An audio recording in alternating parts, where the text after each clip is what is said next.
The moment I stepped inside the house that frigid winter night, a sharp gust of icy wind and snow swept through the doorway before I could shut it behind me. Stomping my boots against the mat, I instantly noticed a peculiar stench lingering in the air. It carried an unsettling mix of stink bugs, something metallic like copper, and the sharp tang of bleach. The combination made my stomach turn. I had always despised the smell of stink bugs. "Honey?" I called out, my voice echoing slightly in the quiet house. "Where are you? I'm starving. And by the way, something smells off in here." I set my bag down, rubbing my cold hands together before sighing. Traffic was an absolute nightmare. A tractor trailer jackknifed on I-8 right in the middle of the blizzard, shutting down all 3 lanes. We were stuck for nearly half an hour, crawling along the breakdown lane until the cops finally showed up, and I stopped mid-sentence. There, just a few feet ahead of me, small droplets of blood dotted the floor, leading from the hallway toward the kitchen. A sudden wave of tension gripped my body as my breath caught in my throat. My gaze darted around the room, searching for any sign of forced entry, any indication that someone had broken in. But there was nothing. No shattered windows, no broken locks, no drawers pulled open in a frantic search for valuables. Everything was eerily untouched, except for the crimson trail at my feet. "Oh my God," I breathed, my pulse pounding against my skull. I rushed toward the kitchen, my hand instinctively reaching for the largest meat cleaver in the knife block. My fingers curled around its handle, gripping it so tightly my knuckles turned white. The blade gleamed under the dim light, freshly sharpened, its edge ready to tear through flesh if needed. Carefully stepping around the blood, I forced myself to think. This could be a crime scene. I couldn't risk contaminating it. For a fleeting moment, the idea of calling 911 crossed my mind. But before I could act on it, something inside me, a deep, insistent voice, pushed me forward. You don't have time to wait for the police. 5 minutes, maybe 6, or even longer in this storm. But your family needs you now. Without another second of hesitation, I sprinted down the hallway, my heart hammering as I followed the droplets of blood. They led directly to the first-floor bathroom. The door was shut.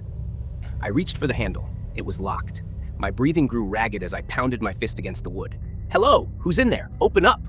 My voice cracked with urgency. A faint voice came from within.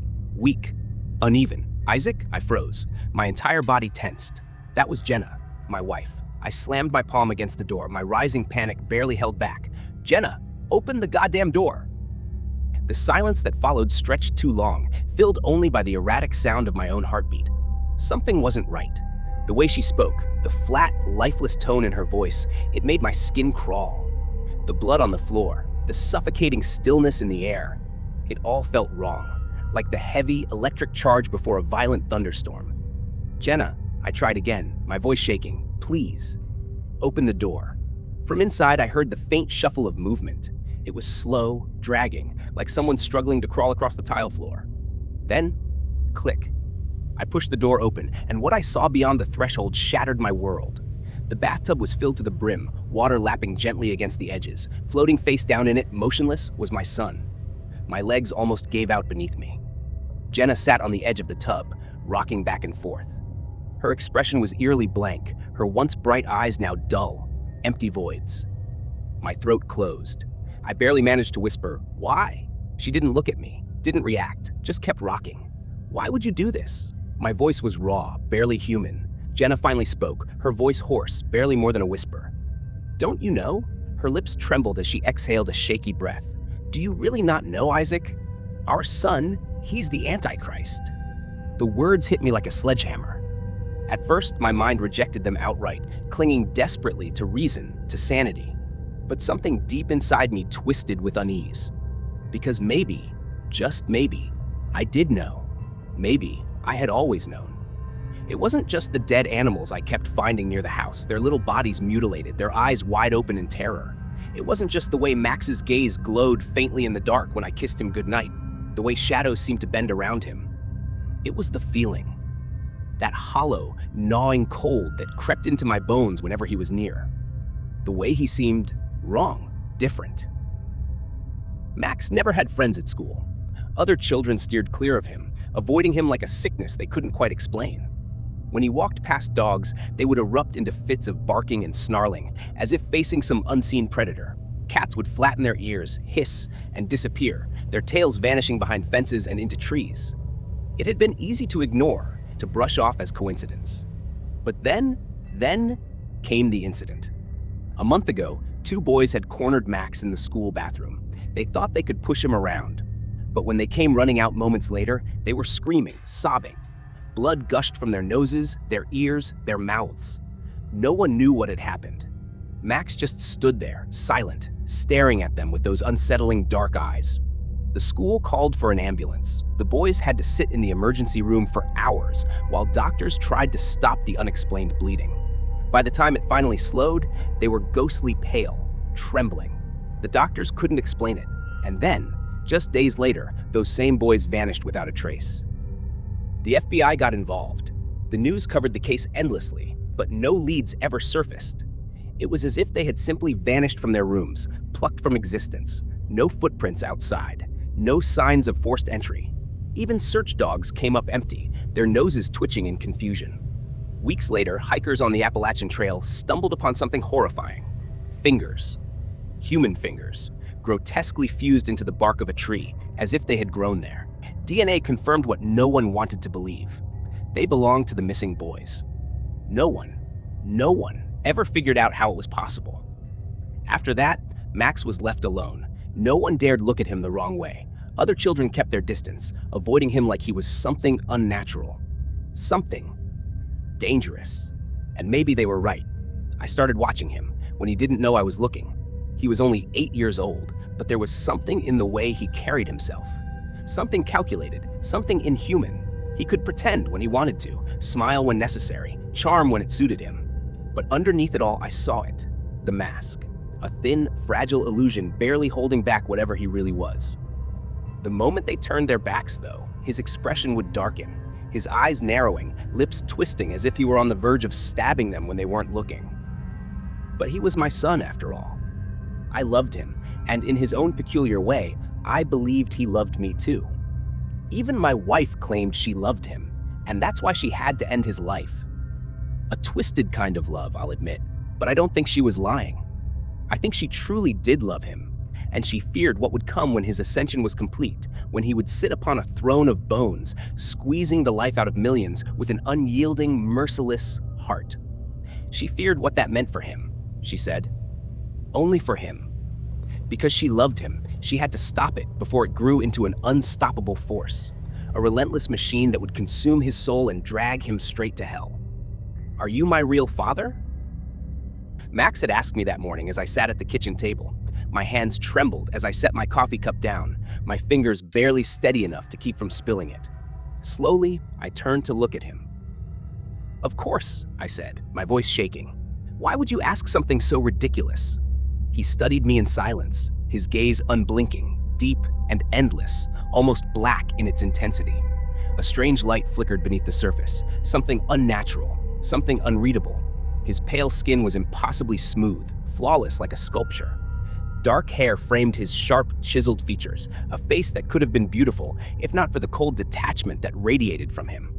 There was no warmth in his presence, only an eerie, distant glow, like the light of the moon.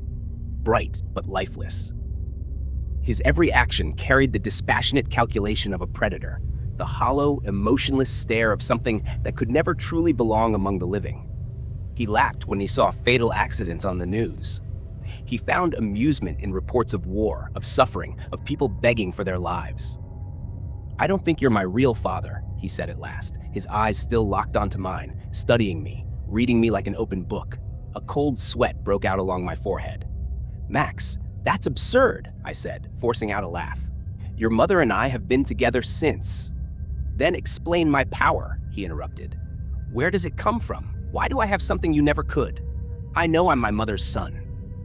He spat the word like it was filth in his mouth. Mother, but you? I have no idea where my divinity comes from. You're weak, you're foolish. At least Mother has the courage to admit she despises me. You grovel, you pretend, but I know the truth. The moment my back is turned, you sneer at me, you resent my ascension. I see it. I know it. I swallowed hard, my throat suddenly dry. You are nothing but a last man, he continued, his voice venomous, his eyes glinting with something cruel.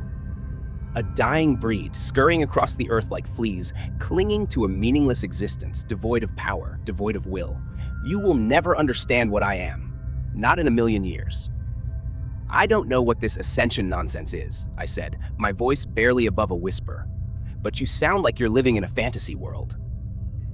If it were just fantasy, he murmured, tilting his head, then the fruit would not be revealed. But it will be. Soon, everyone will see, including you. My true father will come for me, and I will take my rightful place as the absolute ruler of this world. Small men like you will crawl like worms beneath my feet, crushed under the weight of what I will become. I will rise to heights no one has ever dared dream of, a light that will burn like a second sun. People will whisper my name in reverence and terror for 1,000 years. He spoke with the voice of someone much older, someone ancient, someone who had lived far beyond his years. I stared, my mouth slightly open, the words catching in my throat. His expression was distant, lost in a vision of something I couldn't even begin to understand. That gleam in his eye, it was fanatical. I remembered when Max was just a child. Had I known then? When I watched him play with his toys, had I seen the signs? If I had, would I have run screaming from the room? I think I would have. I think I should have. Max turned, grabbing his backpack as the school bus pulled up in front of the house. I watched him walk away, his posture rigid, his movements precise, disciplined, like a soldier. And yet, for just a moment, I could have sworn I saw something else. A darkness swirling around him, shifting, whispering, clinging to his form like a living shadow. I blinked, and just like that, it was gone, dissolving into nothing, vanishing into the morning air. I turned away, my hands shaking violently. I tried to lift my coffee cup again, but my fingers betrayed me, and the cup slipped, shattering against the floor. 50 minutes later, I was at home, working, when I heard the sirens. The first ambulance raced past, then another, then the police cars, all heading toward Max's school. That evening, my neighbor, one of the teachers, known to the kids as Mr. Hen, told me what had happened. He told me what he had seen. At the time, I didn't know if I believed him. Maybe none of it. Now I believe every word. The morning had started just like any other, nothing out of the ordinary. Mr. Hen adjusted his oversized glasses, pushing them up the bridge of his long, nerdy face. As usual, the students began filtering into homeroom, chatting amongst themselves and settling into their seats. Then the bell rang, signaling the official start of the day. With a sigh, I turned my attention to my desk, preparing my lecture notes for the first period, expecting nothing more than the typical school day routine. That was when the screaming started. A sound tore through the hallway, piercing and raw, sending an immediate chill down my spine. It was the kind of scream that made your blood turn to ice, shrieking, high-pitched and relentless. It didn't stop. It went on, as if whoever was screaming was trapped in a never-ending agony. Then, just as suddenly as it had begun, it ceased, the sound vanishing into a silence so complete it felt unnatural. The entire school seemed to hold its breath. My students exchanged uneasy glances, fear creeping into their wide eyes. Then came the voice. A low, hissing whisper slithered through the intercom, filling every room, every hallway. It had a reptilian quality, something about it that made my skin crawl. It was unmistakably unnatural. Yet despite the distortion, I recognized it. It sounded just like Max, a student I had known for years, sitting in my class, speaking in normal tones just yesterday. But this wasn't him. It was as if someone had taken his voice, twisted it, dragged it through some nightmarish filter, slowing it down, deepening it, warping it into something inhuman. Each breath that accompanied the words carried a sinister rasp, like the intake of air through a snake's fangs. "Hello, friends," the voice whispered. But it didn't just whisper. The words exploded through the intercom, reverberating through every corner of the building. "We have a very special day planned for you. The activities are already prepared, and the festivities will now begin. Do not try to escape. That breaks the rules. The first of the sheep have already been slaughtered." Then, a chilling pause before the final words.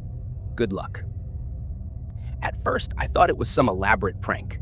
Perhaps a student had slipped into the front office, taken control of the intercom while the secretary was out for a quick coffee or a bathroom break. I raised my hand, trying to quiet the murmuring panic of my students, forcing my voice into a reassuring tone. "Kids, Kids, I said, trying to sound calm despite the gnawing unease in my gut. It's clearly just a prank. Please, settle down. The door to my classroom slammed open so violently that the sound alone made me flinch. A girl stumbled in, drenched in blood from head to toe. She was gasping for air, eyes wide with terror, and deep gashes ran across her forehead, her right cheek, her arm. Blood dripped from her in heavy, sluggish drops, pooling onto the floor, leaving a trail behind her like a macabre breadcrumb path. But worse, far worse, was what the wounds were doing. Before my very eyes, the exposed flesh turned a sickly purple, then black necrotic tissue spreading like ink through paper. The blood running from her body darkened, thickened into something far from natural. Her mouth opened, stretching wide in a silent scream, but no sound came out, just shallow, rattling gasps. There was something inside her. I could see it. Something unnatural, something wrong. I instinctively backed away, my mind screaming that this was a dream, a hallucination. But the girl stumbled forward, clutching at her sides, her body racked with tremors. "Please," she whispered, her voice barely audible. "Oh God, please help." Her knees buckled and she crumpled to the floor. The classroom erupted into chaos, students screaming, pressing themselves against the walls, too afraid to approach her. Her breathing grew ragged, her skin paler by the second as those patches of death spread over her. Then, suddenly, her body lurched, and from her mouth spilled a thick, black, oily sludge that reeked of something foul, something rotten beyond comprehension. "It hurts," she moaned. "It hurts." She collapsed fully into the growing puddle of vomit, her limbs twitching. "Isn't someone going to help me?" I hesitated for only a moment before rushing to her side. I didn't recognize her. She wasn't one of my students, but that didn't matter. She needed help. Now. I knelt beside her, my voice urgent. "What happened?" I asked. "Who did this?" She turned her head slightly, her breath hot and damp against my ear as she rasped out a single horrifying sentence. "There are things in the hallways that shouldn't exist." Then she coughed, blood and black fluid spilling from her lips. Her body spasmed once, then again, then stilled. I thought she was unconscious until her eyelids snapped open, her pupils rolling back, revealing only white. Her body jerked upright in an unnatural motion, her lips stretching into a ghastly grin. Claws burst from her fingers, long and black, curling like talons. Black tears streaked down her face, mixing with the sludge dripping from her mouth. And then her body began to change. Her limbs elongated, bones cracking, twisting, snapping in rapid succession. The grotesque sound of shattering cartilage filled the room. Her spine contorted, her ribs jutted forward beneath her skin. I felt my stomach drop as I watched the horror unfold. The students in the classroom screamed, cowering in the farthest corner, their eyes wide with terror. She took a step forward, her movements fluid yet unnatural, like a puppet pulled by invisible strings. Her form stretched taller, her frame growing impossibly thin. Her neck craned at an angle that should have snapped it in two. But the worst part? She kept growing. Her body elongated until her head nearly scraped the ceiling. By now, she was at least 7 feet tall, her arms outstretched, fingers curling into razor-sharp claws. And then, with one swift, unnatural movement, she struck. The boys standing closest never had a chance. Blood sprayed against the back wall as their bodies crumpled, deep gashes carved into their throats. They staggered, their hands flying to their necks, their faces draining of color as they tried to scream, but only bubbling, choking sounds came out. I couldn't move. My mind screamed at me to do something, to stop this, to save them. But my body was frozen in place. Then my eyes flickered to the open window. The ground floor. I ran. I didn't think. I didn't hesitate. I bolted toward the window, flinging myself through it, landing hard on the grass outside. Behind me, the screams of my students echoed through the room, their terror ringing in my ears. I ran across the playground, my legs burning, my lungs aching. I scaled the fence, heart pounding so loudly I could barely hear anything else. But as I fled, the intercom crackled to life again, filling the air with static. Then, through the distortion, a shrill, unnatural laughter rang out. And I knew, without a doubt, that the voice belonged to Max. Max arrived home early from school that day, grinning and laughing as if he were in the best mood of his life. I don't know what unfolded after the teacher left, nor how many lives were lost in that wretched building, but I am certain of one thing: Max was responsible for it all. It was merely the first step on his path to something far greater, the groundwork for the throne he was destined to build from the bones of the fallen. That morning, Mr. Allen had rushed to Jenna, breathless and shaken, immediately after fleeing that nightmare of a place. Without hesitation, she set her plan in motion. When Max walked through the door after school, she greeted him warmly, offering him a bottle of Gatorade laced with an excessive dose of phenol, an illicit purchase from a shady dealer in the depths of the city. To mask any residual bitterness, she added extra sugar, stirring it carefully before handing it to her son, whose dilated pupils were dark as smoldering coals. He drank it down swiftly, never breaking eye contact, his eerie, unwavering stare sending a chill through her. At first, nothing happened. He merely smiled, rising from his seat as if nothing were amiss. But moments later, his body swayed, then crumpled to the floor. Jenna found him unconscious in his bedroom and wasted no time. She dragged his limp form into the bathroom, filled the tub with water, and pushed him beneath the surface. She held him there, her grip tightening with each passing second until the last desperate bubbles floated up and vanished. As my wife recounted the events to me, a flood of emotions crashed over me, a confusing storm of horror, grief, and something else I couldn't quite name.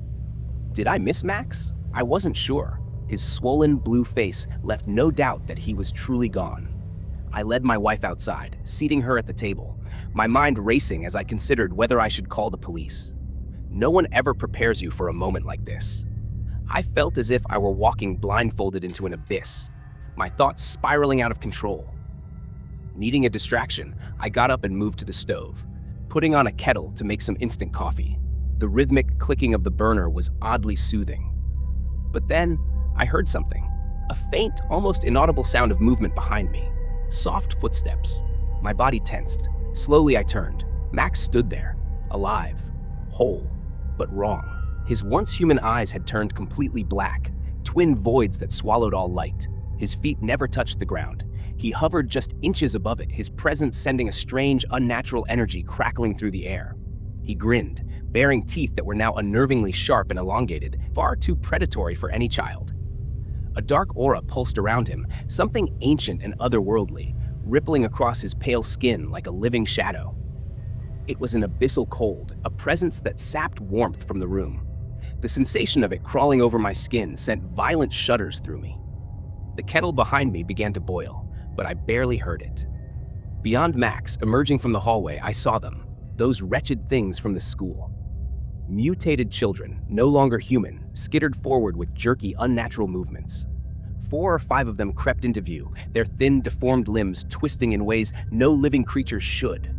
Their elongated legs bent at impossible angles, forcing them into an eerie, spider-like gait. The tops of their heads nearly scraped the ceiling, their malformed bodies hunched and grotesque.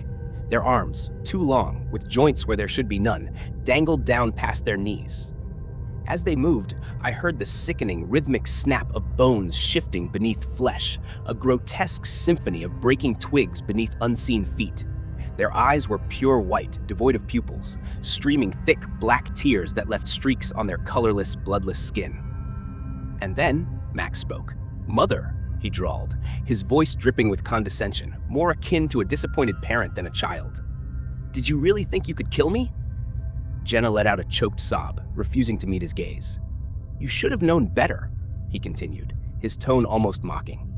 "The only way to kill me is through decapitation or fire. Surely you don't think my true father would allow a pathetic insect like you to snuff me out before my ascension? Were you truly that blind?" Jenna trembled, tears slipping down her face, unable to respond. Max's expression softened slightly, though his eyes remained merciless. "But," he added, tilting his head as if considering, "I do respect your courage, and for that, I will grant you a quick death." He locks eyes with me, something I know I'll never receive from the imposter standing before me. "You're weak," he hisses, his voice dripping with venom. "A worthless coward. You deserve to die slowly, screaming yourself hoarse, begging for an end that will never come." His words slice through the air, but there's no sympathy in his expression. "The cries of the weak," he continues, his voice almost reverent, "are like a beautiful symphony to my true father and me. Their deaths will pave the way for a new world." With a simple motion, he gestures toward the twisted figures behind him, mutated children whose bodies had been warped beyond recognition. Whatever they had been before, boys, girls, it no longer mattered.